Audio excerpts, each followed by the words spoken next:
Okay, and we're recording. So,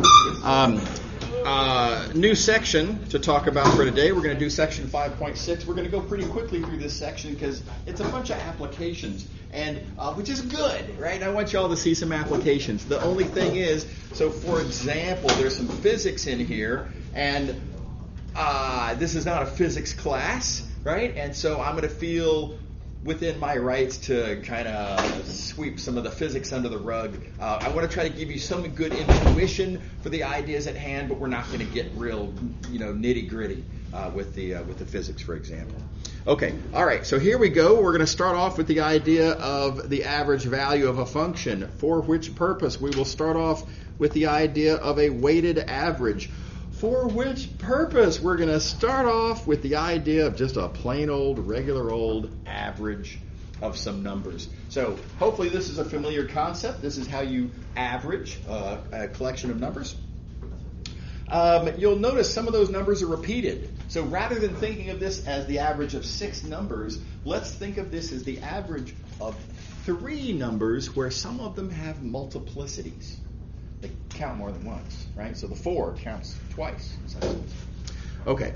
All right. Well, you can rewrite that like that, which you can rewrite like that, and that's just rewriting. What you're going to notice, though, is that some of these numbers, this right here, for example, kind of tells you the multiplicity of the 4. How many times did I include the 4 in the average? And then likewise, this tells me that I included the 7 only once, and this tells me that I included the 8 3 times. So with that noted, we kind of see a pattern, and I can think of this as this in the numerator and this in the denominator, and notice that those multiplicities just show up like that. Right? So this is a different way of writing it. I mean, again, if you just want to talk about how to average numbers, well, that's a really easy little formula. Here's, though, how to rewrite the formula for an average, allowing me to visibly see how the multiplicities affect the average. Okay. All right. So having noted that, let's remind ourselves of these numbers W sub I here. And again, I was previously thinking of those as multiplicities. The 2, for example, telling me that 4 counted twice in the average. Fine. That was my original motivation, was that it would represent a count of how many of something. But now that I've got it in the formula, there's no remaining particular reason why these numbers should have to be integers. Right? And so we're going to change the interpretation of these numbers. I'm going to call them weights instead of multiplicities because you get sort of another interpretation of a multiplicity. I'm counting 4 twice. It's twice as important. It contributes twice. And sure, you could call that a multiplicity, but you could also think of that as a weight. It weighs twice as much because it's in there twice as many times. What's nice about the idea of a weight is there's no suggestion that it should have to be an integer. Okay. All right, so with that noted, this formula right here is what we call a weighted average. It's a very important idea. One of the applications I think y'all will be interested in, of course, is to note that course grades in this course are computed by way of a weighted average of your scores on various things. And here is a numerical example of that. So our friend Bob has the following grades. In the class, the weights of these graded items are given right here. Here's the weights. Let's see here. I used yellow for that. Okay, here's the weights correspondingly, right? And so how do I average these grades with this weights? And well, I'm going to just totally 100% plug and wrong color. Totally plug and chug out of this formula right here, which is going to give me all of this right here. And you can see here's the numbers that I'm averaging per the formula, right? Here are the weights. Again, per the formula, straight out of the formula. and a bunch of arithmetic ensues. And as it turns out, Bob's weighted average for the course is just a little bit under 3, and of course, this is going to round up to 3 being a sort of a standard B. So Bob gets a B in the class. Everybody see how that works? By analogy, you can compute your own grades in the course or speculate about if I get this grade on the final exam, what does that mean I'll end up with the course, stuff like that. It's weighted averages in exactly this sense. Okay. All right, so what does this have to do with the average value of a function? And the big idea is that the average value of a function is just a weighted average. It's literally a weighted average where we use size in the domain as our weights. That's pretty much it. So here's the formula you'll recognize from just above on this page. We're adding up a bunch of things. Here's the weights. Again, size in the domain. dx are our weights. And okay, I guess one other thing that's a little different is I am adding infinitely many numbers, right? But if you think about it, that's what an integral is. An integral is just you're just adding up a bunch of things that we, and there's limits and stuff. But this is the continuous analog of adding up a bunch of things. So there you go. There's our formula for an average value of a function. And now you'll notice that this denominator is really easy. That's just b minus a, nothing to it. So a little bit more streamlined would be to think of this formula for the average value of a function like that. And now I'm just going to say example, and that's all plug and chug. All plug and chug. I'm just literally plugging right in to that formula. Okay, so good exercise to think through the algebra on that and confirm that you follow through. Okay, now this is a single variable example, but I'm going to use the same concept here where we're going to use size in the domain as being my weights. And now let's apply the same idea to a multivariable function. And here we go. Here's our multivariable function. In general, 2 variables, right? Function of 2 variables. So the domain here is 2-dimensional. And again, with the idea of using size as the weights. And there they are. Size in a 2-dimensional domain is area. And again, with the integrals, and again, that being sort of a continuous version of addition and all that. And if you want to compute the average value of a function, there's the formula for how to do it. And again, it simplifies very nicely like this. Okay, so notice again, it's kind of a rip-off of the idea of the I'll say the conclusion that we got in the single variable version. Not that different. And again, example, right? So this is just details. We're just literally plugging right in to this formula right here. Take a moment to check those details, make sure you can think it through. Good exercise in making sure you understand the details of that formula. Okay. Right. Okay, so what does this have to do with physics? And we're going to talk about this idea called center of mass. There are different ways to think about center of mass. And if this were a physics class, which on some level I kind of would have fun if that were the case, but it's not a physics class, right? So I'm going to keep this I'm going to try to restrain myself, keep this as much to the math as possible. I think the mathematically simplest way to understand center of mass is that it is a weighted average. Specifically, it's the weighted average of position. And so here's my first example, and you can see these positions, these locations where we have masses, those locations are what we're doing a weighted average of. And unsurprisingly, I hope, we're going to use the weights themselves,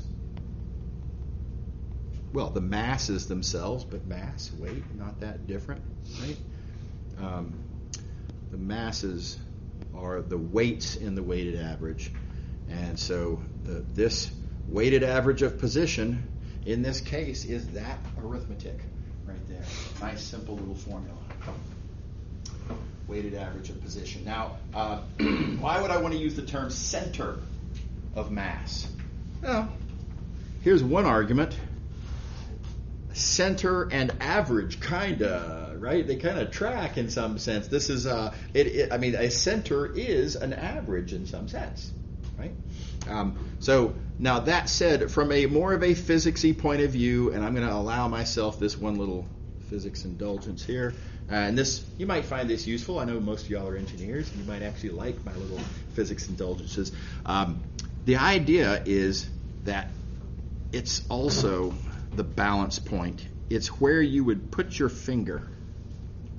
If you had a mass here and a mass there, oh wait a second, I'm supposed to use yellow for that, sorry. I have a mass here and a mass there, and if I connect those masses with a very thin, just enough mass to, just enough of a support to kind of connect them and keep them, rigidly together. The center of mass is where you would put your finger to have it balance. So that's much more easy to sort of believe from an engineering standpoint. Okay, I see why now. That would be something that would be useful, right? So it's just I'm not going to let go of my left hand because this is an expensive little stylus, and I know I'll drop it and then I'll have to pay for it. But it's where you would put your finger to make it balance. Okay. All right. So now this is the formula when you have two pieces of mass. But you can see the pattern, right? It's just literally a weighted average. And we've talked about how to generalize a weighted average to when you have an infinitely many values, right? And we're just going to use an integral instead of a summation. And so here you go. If you want to copy the above idea, the center of mass is the weighted average of position, where you use the masses as the weights. Totally analogous. Same basic ideas. Okay, and that gives you this center of mass formula right here. And again, the denominator simplifies very nicely. Okay, now there is something about this formula that is uncomfortable, kind of an eyebrow raiser. This is the first time that we've seen in this class an integral of a vector. What does that even mean, right? Wow, that's weird, right? I mean, an integral of a vector. Every integral we've seen up to now has been what I'll call a scalar integral. The integrand was a scalar, and frankly, every example we've seen up to now, the integrand is something that you think of as being kind of like a density, right? Density times size gives you stuff, right? And we've used integrals to compute mass and work and populations and various other things. Okay, so what does it mean if this is a vector? And it turns out there's a really nice way to think about this, and that is, whoopsie, wrong. I wanted to be in the pencil mode. So this vector x has coordinates x1 through xn. And let's kind of break it down one little bit at a time. What happens when I take a vector like that and multiply by a scalar such as the mass differential? Well, I multiply this scalar times the vector one coordinate at a time. Okay. What happens when I want to, let's see here, I want to add those up? How do I add a bunch of vectors? One coordinate at a time. Right? Having finished that, how do I then multiply by another scalar? One coordinate at a time. So the beautiful thing about this is having a vector as your integrand is actually no big deal. You just compute this expression one coordinate at a time, and that results in this just being this. All right, so the first coordinate of this integral of a vector, the first coordinate is the integral of the first coordinate. The second coordinate is the integral of the second coordinate, et cetera, et cetera. Is that cool? All right. cool. Let's do one. Here we go. We have ourselves the, whoa, what's going on here? Oh, come on, my stylus already. All right, I'm sorry. I guess I used it a lot during the office hours and I didn't have a chance to charge it. I'm sorry. Give me a second to plug this in.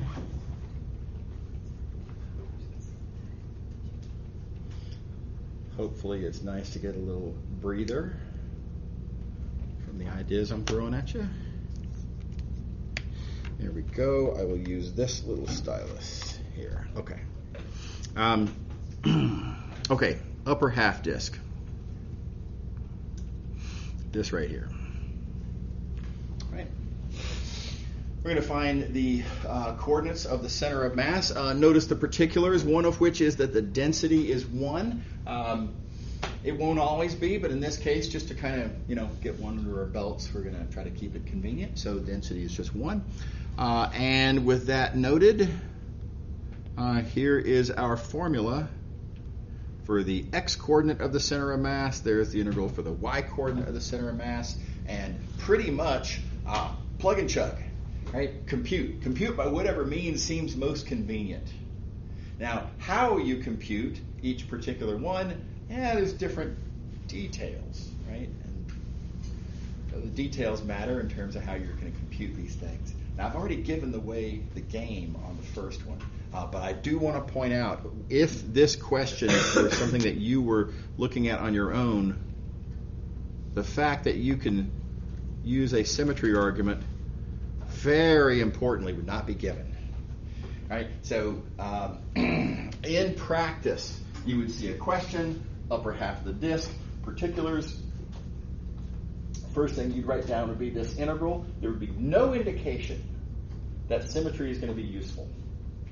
And you have to keep the eye out for that. I can't emphasize this enough. It's not because I just want your life to be difficult, right? It's because this is how the real world works. And after you get out of Math219, in practice, when you're being engineers and stuff, you're going to encounter a bazillion integrals, and they will never announce themselves as, hey, use symmetry to compute me, right? They just don't. So please do be on the lookout. Now there are, again, various details that you do need to check to confirm that this symmetry argument works. And again, I urge that you do that, right? So please do make sure to fill in those details. Is that cool? All right. So let's look at the second integral, this being for the y-coordinate. And no symmetry argument here is possible, by the way. For one thing, if you just try to make a symmetry argument work, it will just fully fail, right? But there's another giveaway that there's no hope. There's not even any point to even try, because if you look at your integrand here, our integrand is y.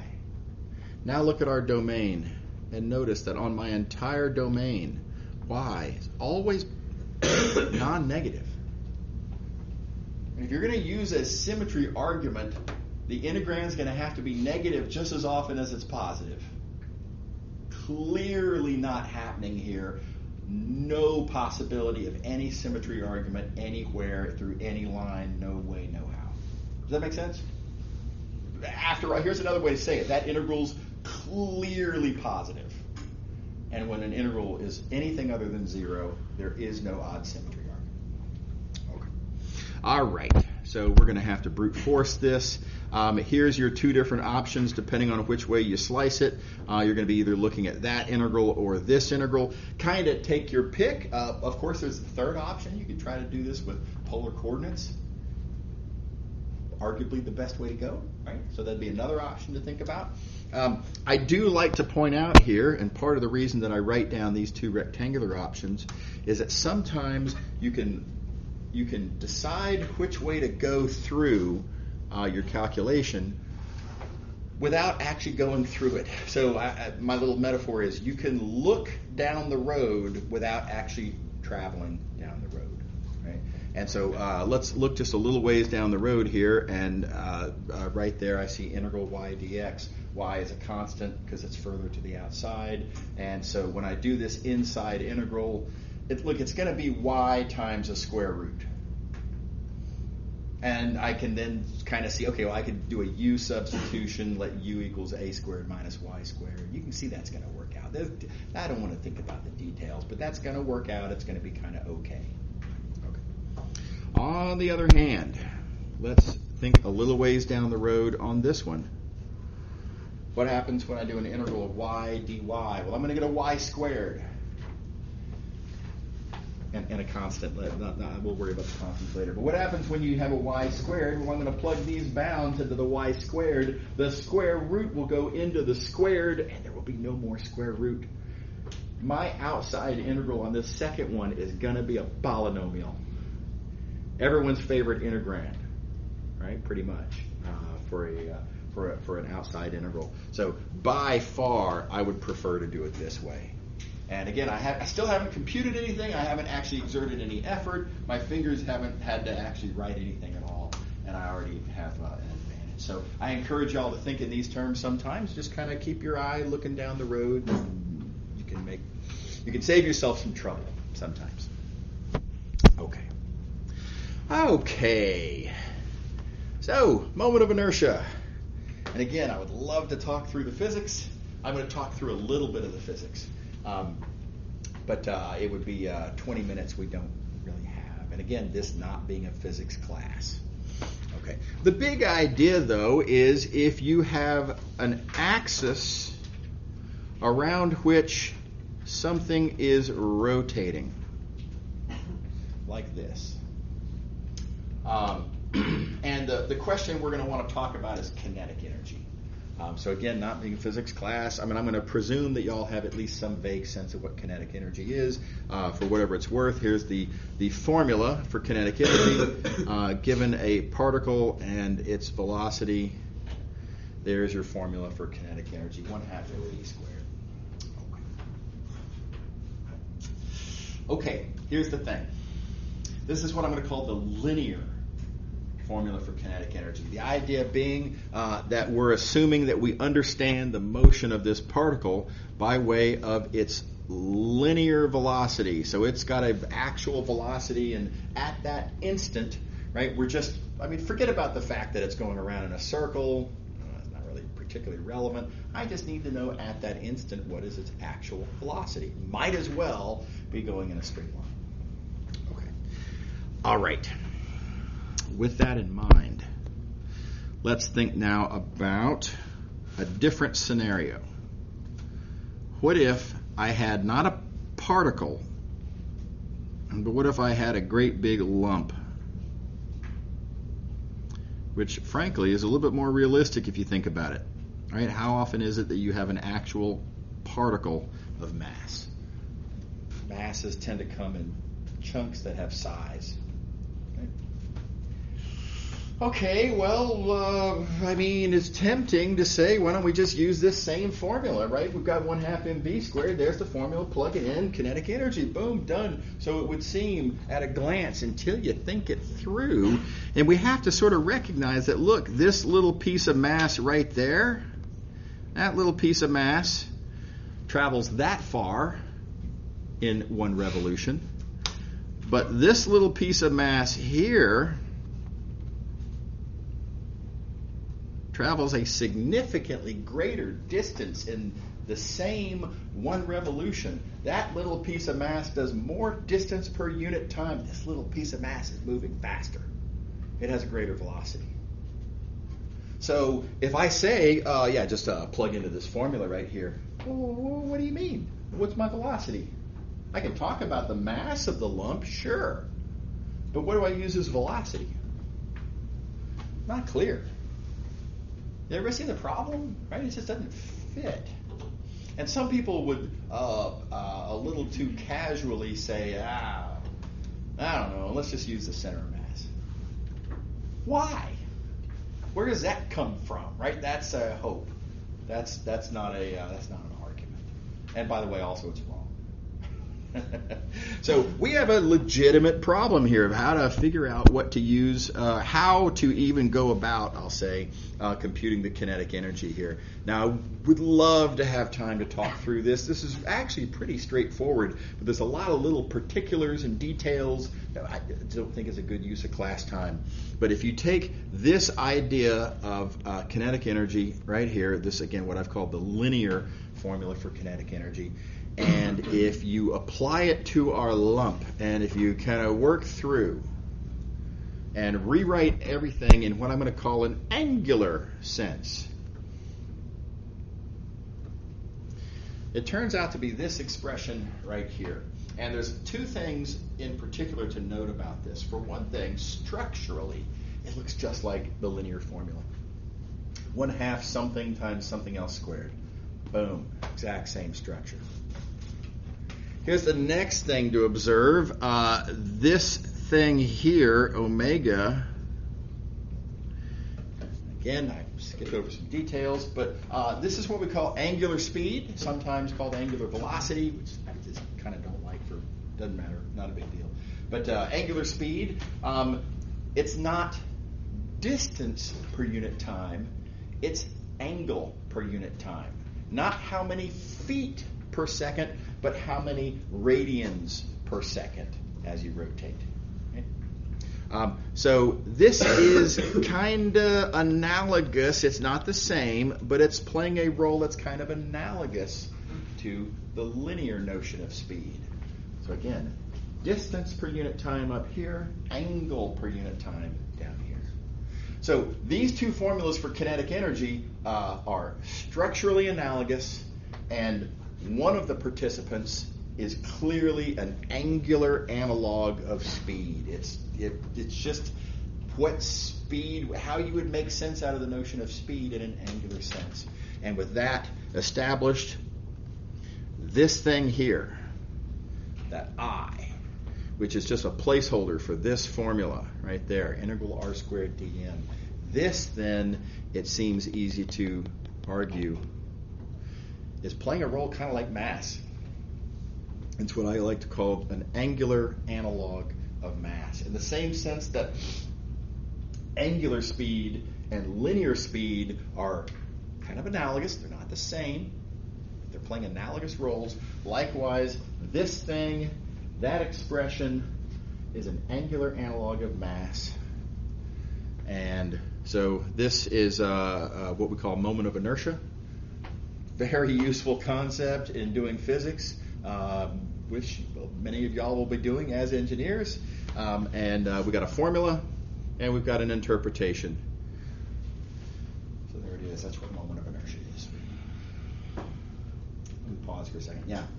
What does dm break down into? What would the... Yeah, so that's right. So dm represents just a little piece of mass, and mass is just density times size. So depending on what your context, like if you're talking about a three-dimensional thing, right? dm represents density times dv, which would mean density times dx, dy, dz. Yeah, that's all. Yeah. Okay.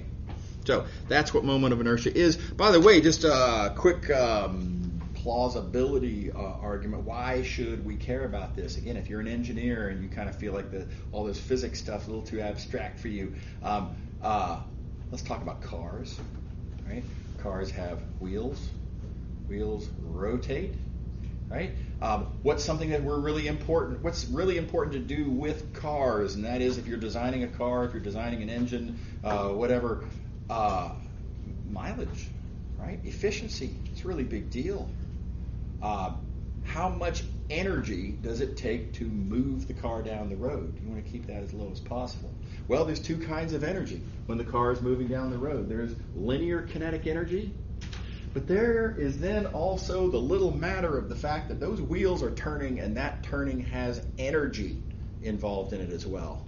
And so if you want to make your car more efficient, car that not your personal car, right, but your car that you're designing more efficient, you're going to have to keep track of the angular kinetic energy of the wheels. And in order to do so, you got to think very carefully about the moment of inertia of your wheels. You can look it up on the internet. There's websites where they talk about how significant this is. Right? That's kind of interesting. That's why this is an example of why we care about moment of inertia. All right. Okay. So let's do. Okay. Well, so yeah, there are little details we need to talk through here. Let's see here. Let me erase the mess. Oh gosh, I'll just erase most of the mess. It's too much mess. Looking at this expression here, this is a triple integral because I assume we were talking about a three-dimensional solid that's rotating. Right? Okay, right. What if it's a two-dimensional solid? Same deal, double integral instead of a triple integral. Same formula. Okay. What is the deal with the dm? Somebody's already asked me this. Dm, again, is just density times volume or density times size in general. So if this were a double integral, dm is density times dA. Okay. And now the one that is unfortunately a little confusing is the r. What's the deal with this r? R represents, coming back up to this picture, R represents the distance from wherever you are, your thing that you're looking at, and as it sort of moves around, and the distance from that to your axis of rotation. Tragically, the axis of rotation is not always the z-axis. You're not always rotating sort of, around this perfectly vertical axis, right? Wheels, for example, right? Usually not, right? Wheels are usually doing like this. Okay, so heads up, you just have to be careful. You have to interpret R appropriate to the actual circumstance that you're dealing with. So I've got some pictures here of a couple of different scenarios, perfectly reasonable scenarios. It could be, for example, you might in fact conveniently be rotating literally around the z-axis, in which case the distance from where you are to the axis you're rotating around is our familiar cylindrical coordinate r. So that's nice, convenient. But it won't necessarily be around the z-axis. So for example, what if you're rotating around, whoopsie, wrong color. Here we go. What if you're rotating around that axis? This is a horizontal axis, parallel to the x-axis, but kind of offset by these values of y and z. If you're rotating, if you have something that's rotating around that axis, it'd be like this kind of a rotation here. From where you are in doing your integral on your solid to that axis of rotation would be like that. Now, because this is parallel to the x-axis, we can form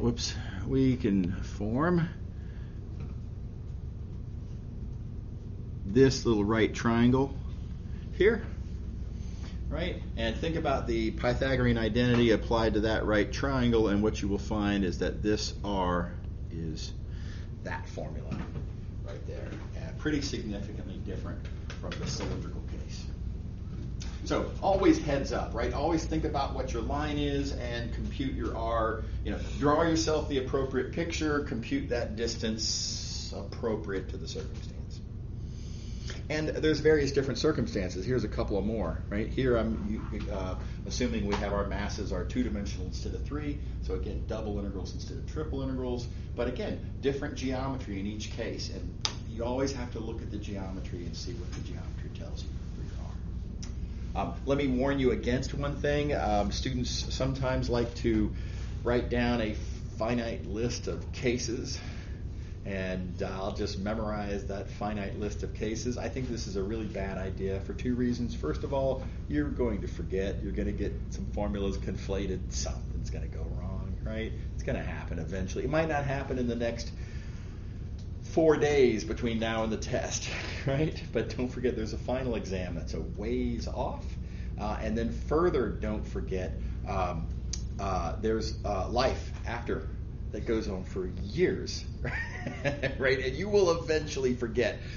Also, though, there really are too many cases, right? And it's, I don't want to say impossible, but it's very difficult to enumerate a list that's really inclusive of all the possibilities. So, okay. All right, so example. Here is our two-dimensional area right there, with mass distributed throughout that area by this formula here. Notice it's not constant. We want to compute the moment of inertia of this around that. In particular, our axis of rotation is the x-axis. So we're going to imagine this orange thing as it rotates around the x-axis like this. Everybody happy? Okay. All right. Okay, so here's our standard formula. Integral r squared dm. Double integral because it's a two-dimensional region. Okay. All right, let's see here. Let's talk about the details. The dm, dm is density times dA, which is this because after all, dA represents area, which is dx dy, or dy dx, depending on which way you want to slice. Again, think strategically about how you want to slice it. And density, again, given. Let's see here, density, there it is. Given there. Everybody good with that? Now let's think about the r. What is this r there? Namely, this r there. Well, in the picture, again, what we need is a generic formula for distance from wherever I might be to my axis of rotation. Well, we're going around the x-axis, so that's my axis of rotation. And generically then, if I'm at a point x comma y up here, what is the distance to the axis of rotation? Well, conveniently, that distance is just y, right? And so, okay, cool. Then this r just turns, oh, whoops, wrong color. This r turns into, well, just y. And integral and details and yada, yada, yada. And, and as usual, make sure you can do that. But it's all details, all downhill from here. Okay. Okay, so that does it for Chapter 5. Yeah, I'm sorry, question, go ahead. Yeah. Just like, we got r squared dm from like the original formula. Yeah, that's right. That's what it's always integral r squared dm interpreted appropriate to our context. When is the half added? Like, well, that's if you're actually computing kinetic energy. So your actual kinetic energy is this great big thing in blue. Right? So what we're computing is not kinetic energy immediately. That's physics, right? The idea is we're interested in moment of inertia. And moment of inertia is what the integral is. okay. Yeah. Right. Sure. Is that everybody happy with that? All right.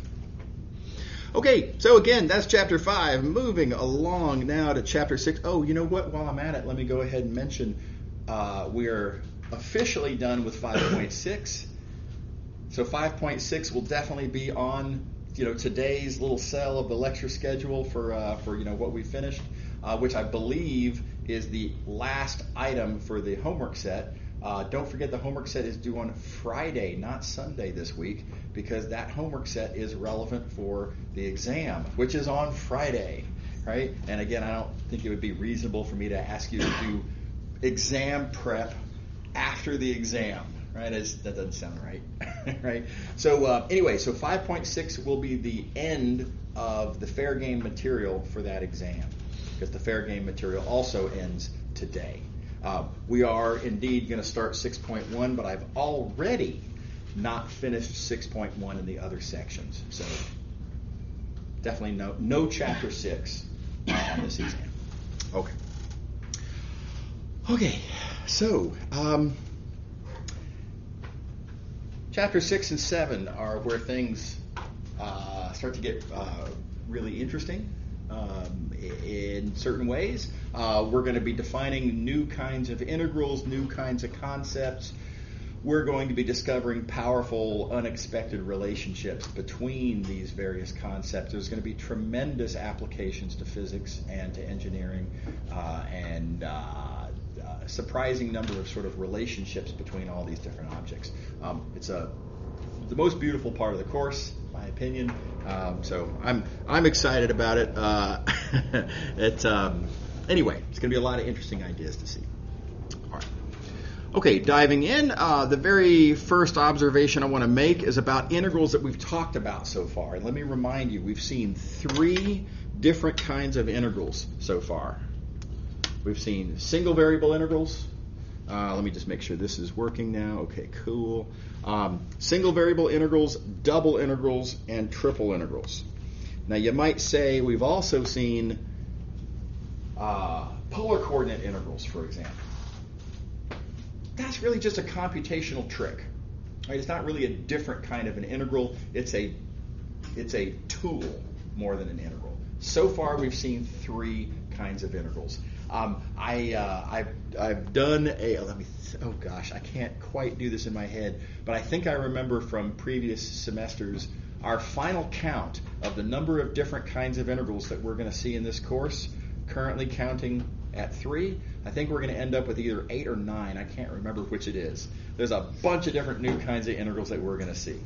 And the first one is coming at us right now. Arguably 2 of them, depending on how you look at it. Everything we've seen so far, the dimension of the domain has always been the same as the dimension of the space they live in. Double integrals, for example, right? We have a 2-dimensional region that is our domain. It lives in a 2-dimensional world. Triple integrals, 3-dimensional solid thing, lives in a 3-dimensional world, right? 3 different directions. I mean, that's all we've ever looked at is 2 and 2 and 3 and 3, and of course in Calc 1 classes, 1-dimensional domains in a 1-dimensional world. We're going to entertain now what would happen, for example, if our domain was a curve. And you might say, well, it's 1-dimensional. No big. Whatever. Right? But this is a 1-dimensional thing. It's an intrinsically 1-dimensional thing. It has a length. It has no notion of area. It has no notion of volume. Only has length, and yet it lives in a 2-dimensional world. Right? So this is what I'm going to call a dimensional mismatch. So what do you do if you need to do an integral on one of these kinds of things? Can I use a Calc 1 single variable integral? Not in any way that we've talked about to now. Right? Every Calc 1 single variable integral we've talked about to now has been on an interval. That's not an interval. Okay, fine. So we'll use a double integral, right? I mean, we'll just, double integrals ideas, 2-dimensional context, right? But there's no area. There's no notion of area here, right? That's just it. We don't have the right kind of integral to make sense out of this.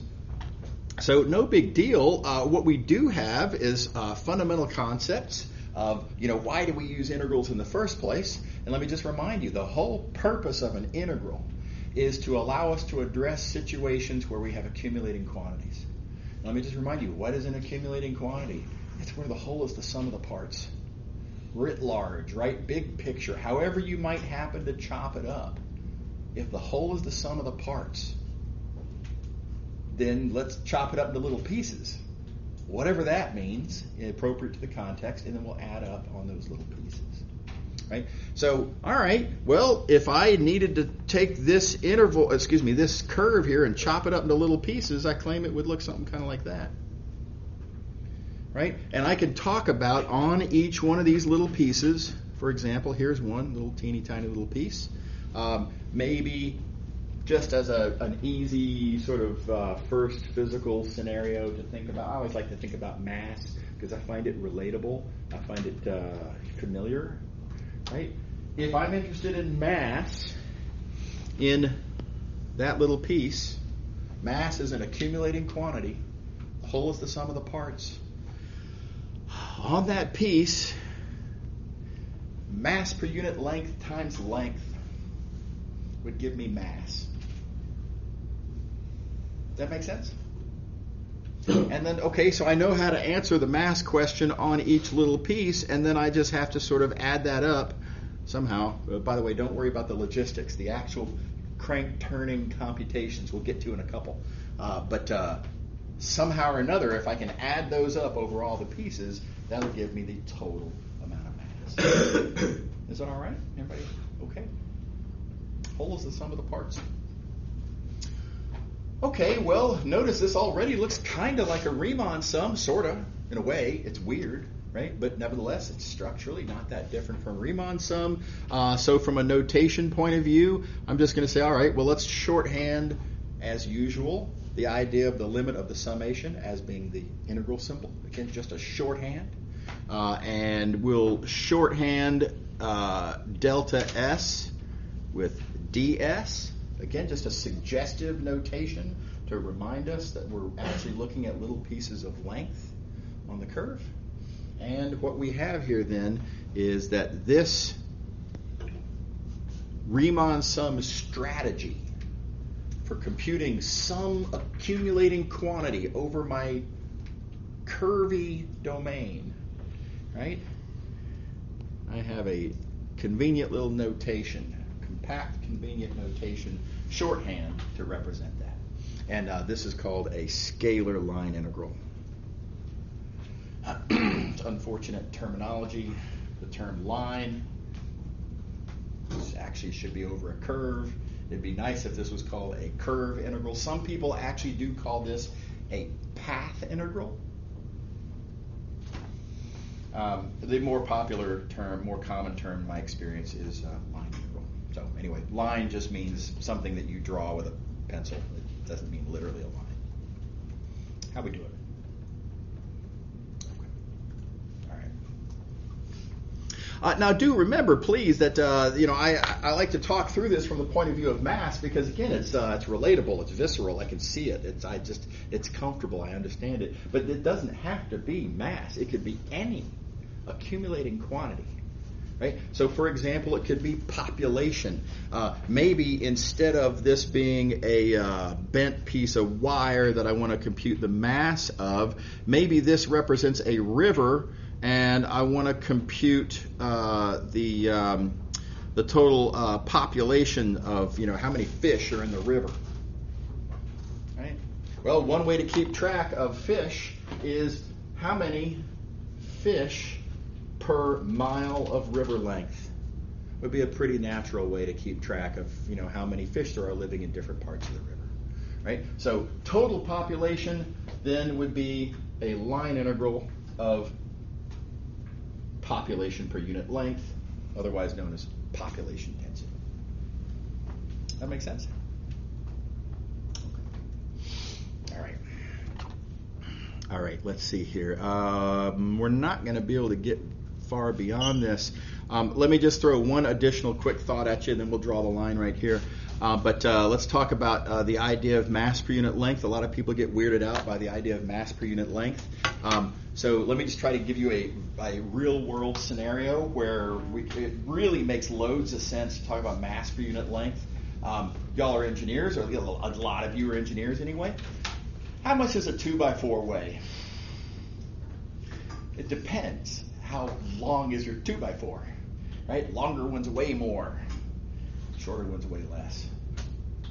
In fact, wouldn't it make sense to, if you have a certain kind of a 2x4, and again, let's assume it's a particular kind of wood, blah, blah, blah, it makes sense to talk about it by mass per unit length, right? A 1 foot 2x4 weighs a certain amount, then a 3 foot 2x4 weighs 3 times that. Mass per unit length really makes sense. Is that cool? I mean, again, it seems a little weird, but it's pretty natural if you really think it through. Okay, good place to stop. See y'all later. Have a good rest of your Monday. See y'all Wednesday.